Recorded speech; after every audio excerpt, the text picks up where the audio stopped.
안녕하세요 시청자 구독자 여러분, 김선생입니다. 오늘은 현재 실적이 높음에도 저평가가 되어 월스트리트 증권가들이 사들이고 있는 종목 2개, 그리고 영상 끝에는 해외뿐 아니라 국내에서도 우리가 미리 담을 수 있는 종목까지 공개해 드릴 테니까요, 구독, 좋아요 한 번씩 부탁드리면서 영상 시작하겠습니다. 높은 실적에도 시장이 몰라 월가에서 집중하고 있는 종목, 그 첫 번째는 알파벳 A입니다. PER 18배, 1분기 순이익 345억 달러, 창설 이래의 역대급 실적을 보여줬고 광고 회복과 유튜브는 여전히 우상향, 그리고 클라우드마저 드디어 흑자 전환을 했습니다. 현금을 110억 달러나 보유 중이고 자사주 소각량도 높은 모습을 보여주고 있어요. 그런데 얼마 전 애플 부사장이 요즘은 챗 GPT로 검색합니다 라는 이 말 한마디에 시장이 겁을 먹고 주가가 7% 넘게 빠졌어요. 하지만 구글은 여전히 전 세계 검색 포털 점유율 90%를 차지하고 있고, 검색에 붙인 제미나이마저 미국에선 이미 AI 오버뷰스로 실전 투입했습니다.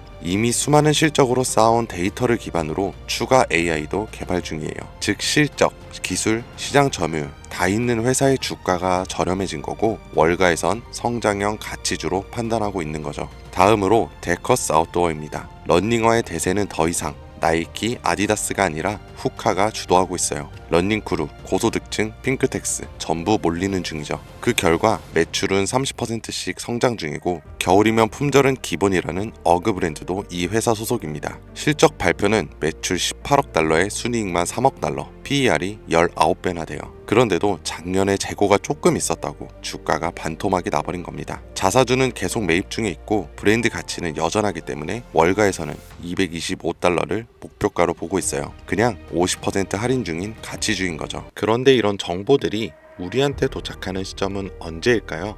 대부분 이미 매집은 끝났고 오를 만큼 오른 다음에 속보라는 말이 붙어서 뜹니다. 그제서야 우리는 투자하러 들어가고 운이 좋아 약간의 수익을 보기도 하지만 높은 확률로 물리게 됐을 거예요.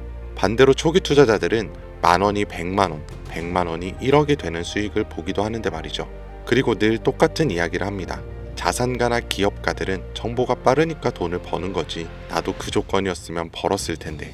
그런데 이건 단순 푸념이 아니라 실제로 벌어지고 있는 구조예요. 내부자 거래로 수익 냈다는 뉴스들 심심치 않게 보셨을 겁니다. 그러면 나도 보고 대응하면 되겠다 이렇게 하지만 현실은 절대 쉽지 않죠. 내부자 거래는 보여주기식 매매도 있을 뿐더러 미국은 실시간으로 공개되지만 그만큼 시장 반응도 빨라 진입이 어렵고, 한국은 공개가 되더라도 실시간이 아니라 이미 늦었거나 놓치기가 쉬워요. 게다가 종목 수백 개를 일일이 다 추적하기엔 우리 일상 시간이 너무 부족하죠. 그렇다면 우리가 할 수 있는 방법은 정말 없을까요?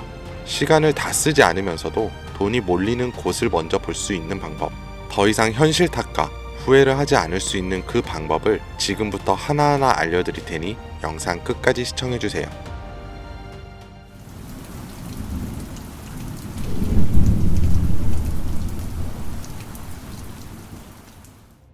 그 방법을 찾기 위해 우리는 이제부터 종목이 아니라 산업부터 봐야 합니다. 단순히 유행하는 산업이 아닌 정부가 반드시 해결해야만 하는 과제에서 시작된 산업, 이게 핵심이에요. 왜냐하면 정부는 정말 위기인 분야에선 무조건 돈과 정책을 쓰기 때문이죠. 정부가 투입되면 기업엔 세금 감면이나 자금 지원이 따라오고 국민은 보조금이나 비용 절감 혜택을 받게 됩니다. 그러면 어떻게 될까요? 전기차, 태양광, 부동산 규제와 대출 완화 다 기억하실 겁니다. 정부가 밀고 기업이 만들어서 국민이 쓰면 주가는 자연스럽게 따라왔죠. 이게 바로 정부, 기업, 국민 3자 수요가 동시에 몰리는 구조예요. 그렇다면 지금 정부가 반드시 해결해야만 하는 핵심 과제는 무엇일까요? 전기차도 아니고 부동산도 아닌 이제는 인구, 존속 그 자체예요. 출산율은 세계 최저, 고령화 속도는 세계 1위, 사람 수는 줄고 남은 사람들은 빠르게 늙어가고 있습니다. 이건 단순한 복지 문제가 아니에요. 국가 유지 자체가 위협받는 구조적인 문제죠. 그러니까 정부가 선택할 수 있는 건 딱 하나입니다. 남은 인구라도 오래오래 건강하게. 이런 흐름은 과거에도 비슷하게 흘렀던 적이 있어요. 오스템 임플란트 기억하시죠?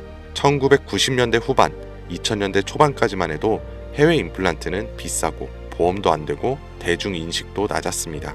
그런데 시간이 지나 치아 보존의 중요성을 정부가 인식하고 건강보험을 적용, 교육과 공익 광고를 진행하고 국민들이 체감하면서 회사 실적은 수직 상승했어요.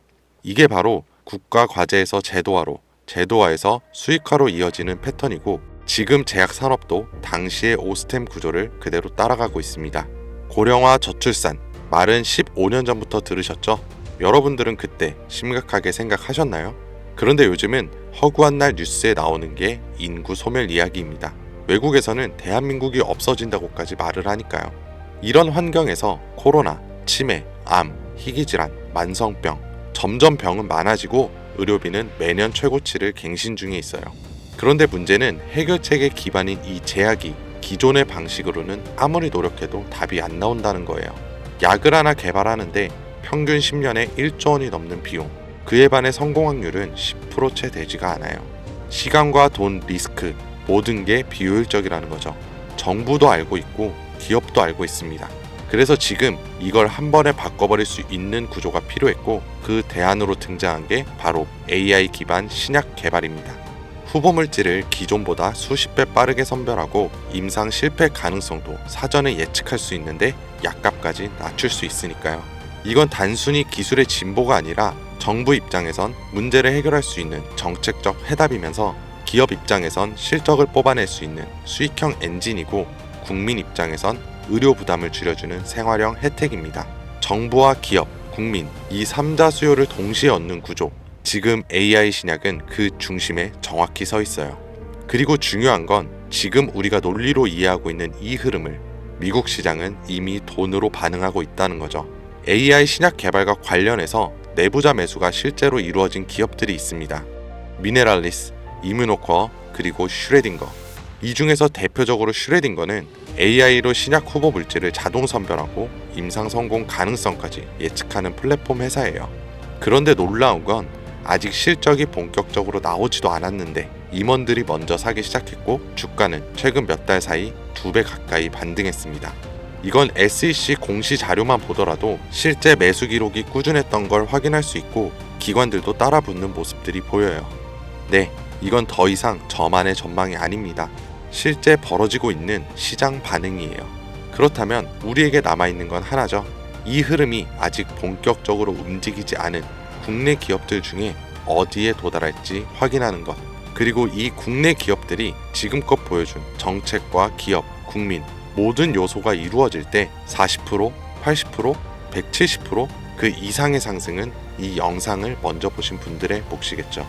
이런 흐름은 과거에도 현재에도 계속해서 발생한 이벤트였고 앞으로도 반복될 겁니다. 그렇다면 이번에도 지나가 버린 뉴스라면서 흘려보내실 건가요? 그렇지 않고 결정을 내리신 분들이라면 지금부터 말씀드릴 내용을 반드시 메모하시거나 캡처하세요. 이제부터 여러분은 과거 단순히 뉴스를 통해 뒤늦은 투자를 하는 것이 아닌 자산가나 기업가와 같은 위치에서 움직일 수 있게 될 거니까요. 자, 이번 AI 제약과 신약 개발에서 우선적으로 수혜를 받게 될 제가 확신하는 3가지 기업입니다. 첫 번째로 대웅제약. 대웅제약은 이미 AI 신약 개발에 대한 파이프라인을 구축해 당뇨와 면역질환 치료제를 개발 중에 있고, 국내 제약회사 중 가장 AI의 기반이 잘 다져진 기업입니다. 다음으로 파로스아이 바이오. 신약 후보 물질을 개발하는 기업으로 희귀 난치성 질환인 백혈병과 암에 대한 치료제를 개발하는 성과를 가장 많이 보여줬어요. 그리고 마지막, 아마 제약회사 중에 이런 곳이 있었나 하실 거예요. 당연합니다. 여기는 직접 약을 만드는 기업이 아니거든요. 그만큼 누군가 처음 AI 신약과 제약을 들었을 때 생각지도 못하겠죠. 이게 우리한테는 기회라는 거예요. 여러분, AI 신약 개발 기업은 여러 군데 있습니다. 그럼 그 기업들이 다 각자 기술을 쓰고 연구를 할까요? 아니요. 다 비슷한 기술 기반 위에서 돌아가요. 왜냐하면 인프라를 직접 만들기엔 아직까지는 시간과 비용이 너무 오래 걸리기 때문이죠. 그래서 기업들은 AI 플랫폼과 데이터 솔루션을 외부에서 가져와서 사용을 합니다. 여기서 중요한 건 이거예요. AI 플랫폼을 공급하는 기업도 몇 개 있고 데이터 솔루션 회사를 표방하는 기업도 있습니다. 그런데 그 중에서 지금 국내에 있는 거의 모든 AI 신약 개발 기업들이 공통적으로 쓰고 있는 플랫폼이 딱 하나 있어요. 그리고 그걸 공급하는 회사가 바로 오늘 말씀드린 이에요. 쉽게 말해서 AI로 신약을 개발하던지 약을 제조하던 간에 이 기업을 거쳐야만 가능하다는 겁니다. 약이 성공을 하든 실패하던 무조건 과정에 참여하는 구조. 이게 뭘 의미하는지 감이 오시나요? 수혜로 엄청난 돈이 몰리는 시장에 초기에는 사람들의 유입이 거의 없으니 우리가 가져갈 수 있는 건 더 많아진다는 겁니다.